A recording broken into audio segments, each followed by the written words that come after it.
देखो अभी हम बात करेंगे डायग्राम्स के अकॉर्डिंग, ठीक है।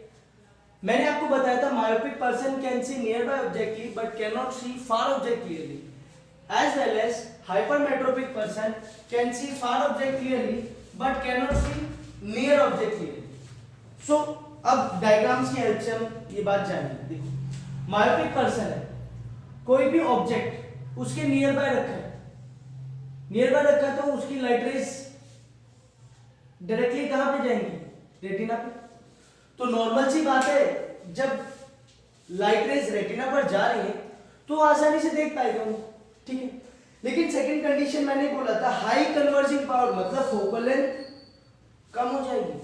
फोकल लेंथ कम होने से लेंस मोटा हो जाएगा, लेंस मोटा होगा तो वो पास की चीज के लिए तो रेटिना पे इमेज फॉर्म कर देगा, लेकिन दूर की चीज when light comes from infinity, जब लाइट दूर से आती है इंफिनिटी से तो कैसी आती है? वो पैरेलल आती है, तो उसकी इमेज वो कहां बनाएगा? In front of retina, retina के सामने। That causes we see blur image of the object. Object जो दूर होगा हम उसको देख तो पाएंगे मगर क्लियर नहीं देख पाएंगे, इस वजह से, क्योंकि उसकी इमेज जो लाइट रेज कन्वर्ज हो रही है वो सब रेटिना के सामने हो रही है, रेटिना पर नहीं। तो इसी कंडीशन के लिए, इसी कंडीशन को न्यूट्रल करने के लिए हम कौन सा लेंस यूज करते हैं?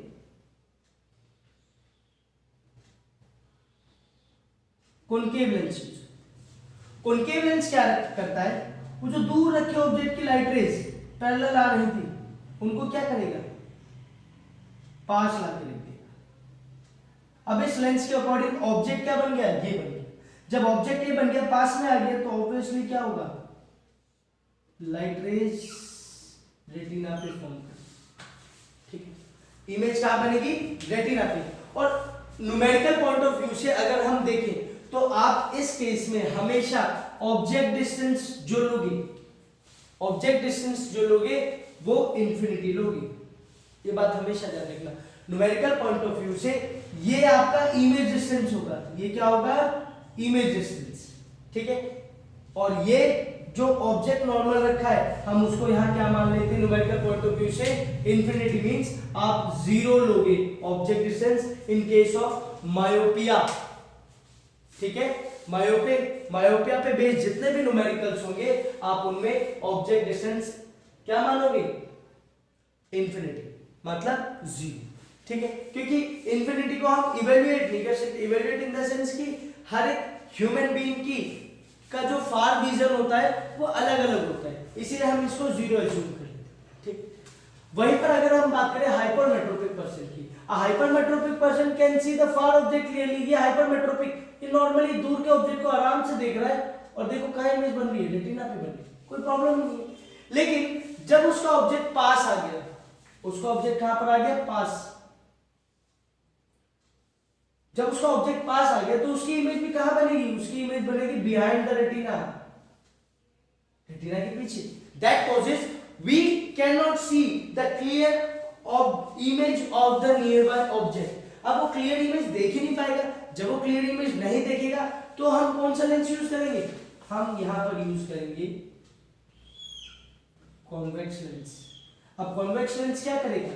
इस पास रखे हुए ऑब्जेक्ट को दूर लेकर चला जाएगा, और जब वो दूर रखे ऑब्जेक्ट की लाइट रेज आएंगी तो वो कहां पर फॉर्म होंगी? वो रेटिना। इसका क्या कारण था? High converging power. इसका क्या कारण था? लो कन्वर्जिंग पावर। इसमें जो लेंस की फोकल लेंथ होगी वो कम होगी, इसमें लेंस की फोकल लेंथ ज्यादा होगी। इसमें क्या होगा? आईबॉल का साइज इंक्रीज हो जाएगा, इसीलिए रेटिना अपनी जगह से खिसककर पीछे आ जाएगा। इसमें आईबॉल का साइज डिक्रीज हो जाएगा, इसीलिए रेटिना अपनी जगह से खिसक के आगे आ जाएगा, ठीक। सो आई होप ये myopia and hypermetropia and presbyopia आपको क्लियर हो गया होगा। अगर हम बात करें कैटरेक्ट की, कैटरेक्ट भी एक आई डिफेक्ट है, आई डिफेक्ट के तौर पर माना जाता है, लेकिन मेनली क्या कहता है? कैटरेक्ट होता है या तो एक एज में या फिर ज्यादा पोल्यूशन में रहने से, जैसे आपने देखा होगा कुछ लोग चूल्हे पे काम करते हैं, धुआं आंखों में लगता रहता है, तो उस केस में भी कैटरेक्ट होता है। कैटरेक्ट में क्या होता है, हमारे आई लेंस के ऊपर एक लेयर आ जाती है, एक धुंधली लेयर आ जाती है, जिस लेयर की वजह से light rays proper eye lens के अंदर नहीं जा पाती, और लाइट रेज अंदर नहीं जा पाती तो हम कोई भी ऑब्जेक्ट आसानी से नहीं देख पाते, हमें चीजें धुंधली नजर आने लगती है। ठीक है, फिर कैटरेक्ट वो क्लियर कैसे होता है, कैटरेक्ट में लेजर ऑपरेशन की हेल्प से उस लेयर को रिमूव कर दिया जाता है। ठीक है, सो नोट इट डाउन।